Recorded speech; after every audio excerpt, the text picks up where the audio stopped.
สวัสดีพี่น้อง FC ทุกคนตอนนี้กำลังจะเดินทางเข้าป่าทุกคนเลยไปเมื่อนี้ไปกับทีมงานเบาดอนแล้วก็ผ่านกองแล้วก็ปสอนทุกคนเลยแต่ว่าทีมงานเราเดินก้อนแล้วตอนนี้เราก็จะเดินทางไปตามหลังนะพบกันอยู่ป่าแล้วทุกคนเลยเดินทางไปทำกันมาแน่ทุกคนเลยมาไปนะ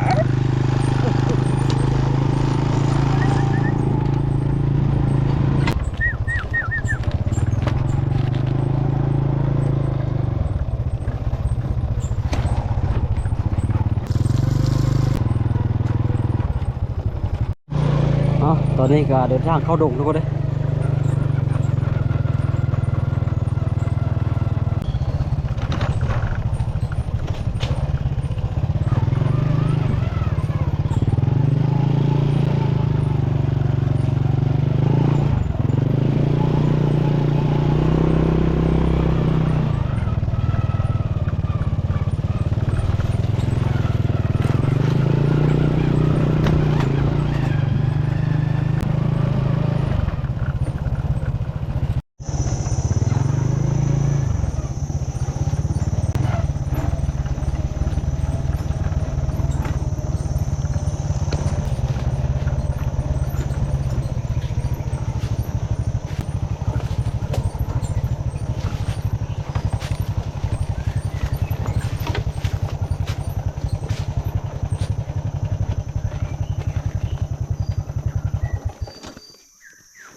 ตอนนี้เดินทางฮอดแคมป์หัวหน้าดอนทุกคนเลย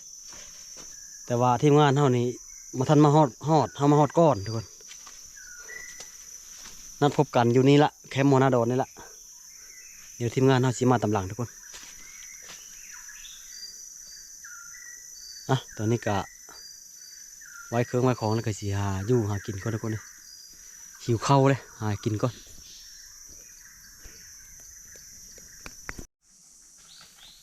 ตอนนี้ก็มาเฮายางกูนทุกคนเลยโอ้โหแม่นยังอยู่ในกูนนะเบิ่งก่อน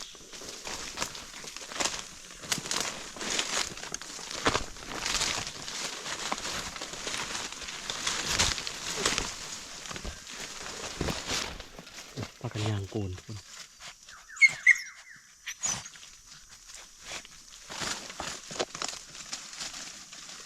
แง่มันก่อนทุกคนกันบอนุงกับกระแตชงแนวนี่แหละแง่มันก่อนทุกคนแง่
มีแต่ห้างทุกคน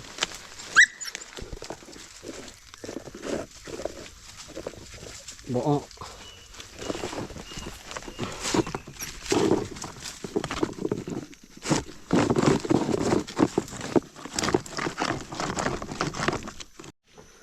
แย่บ่ทุกคนเลยนี่เราก็สิไปหาเลาะหากินต่อนะ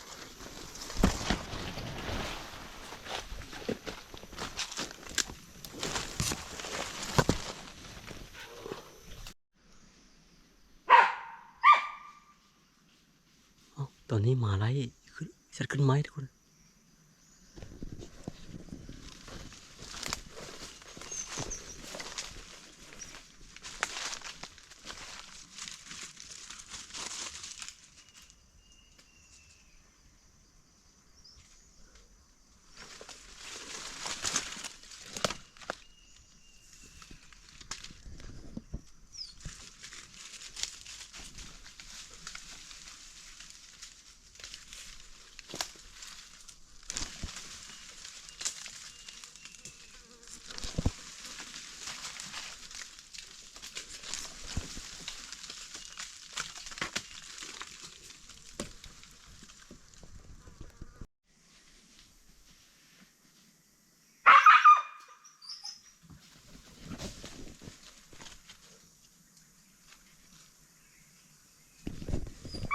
โอ้ขึ้นอุ้มทุกคนเลยอุ้มหกขนาดโดดจักแม่นหยังทุกคนเลยบ่เห็นโตมาอย่างเขามากระดองขึ้นกระดองขึ้น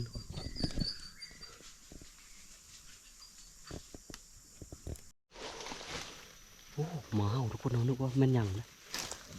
โจ๊ะมึงดำก็ลึกอยู่ทุกคนเลยมึงงูอย่างนั้นทุกคนเฮ้ยเห็นไหม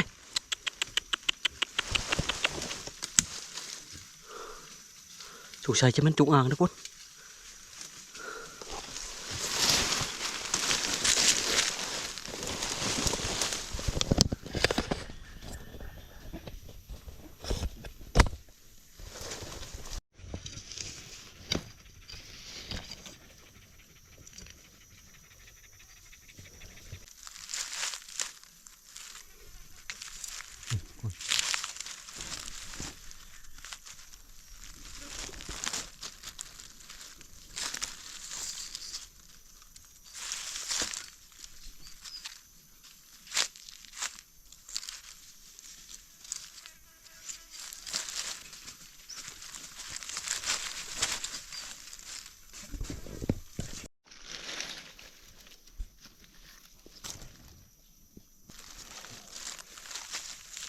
บักดำก็ลึกอยู่เลยนะ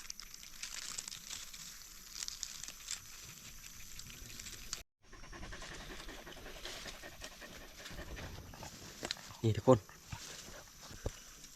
เอาตอนนี้เขาก็เดินทางกับที่พักก่อน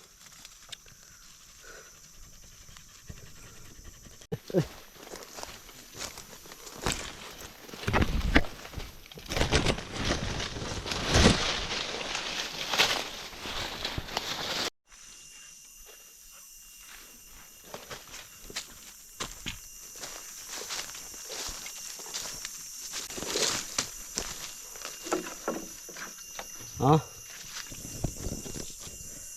เดินทางหมดแคมป์ทุกคนเลยแต่ทีมงานเราก็ยังบ่ทันมาอยู่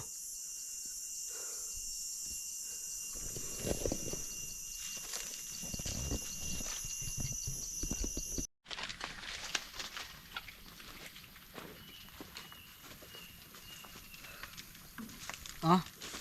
ตอนนี้ดังไฟก่อนทุกคน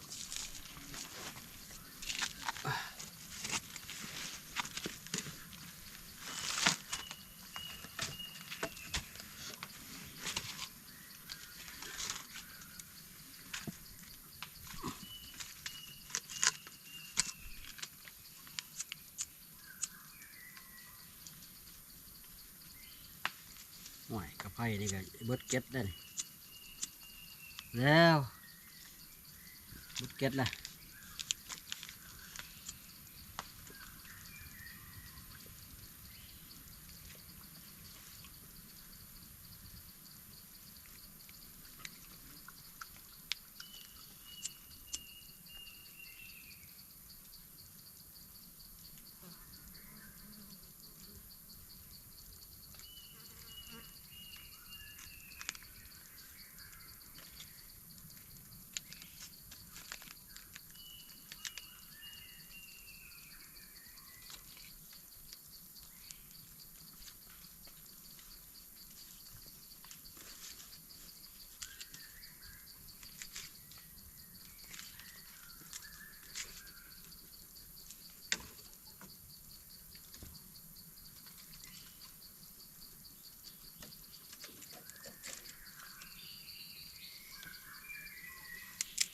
อ๋อยุ่งกับลายขนาดทุกคนเลย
อ๋อตอนนี้ก็ว่าสิเฮ็ดกิน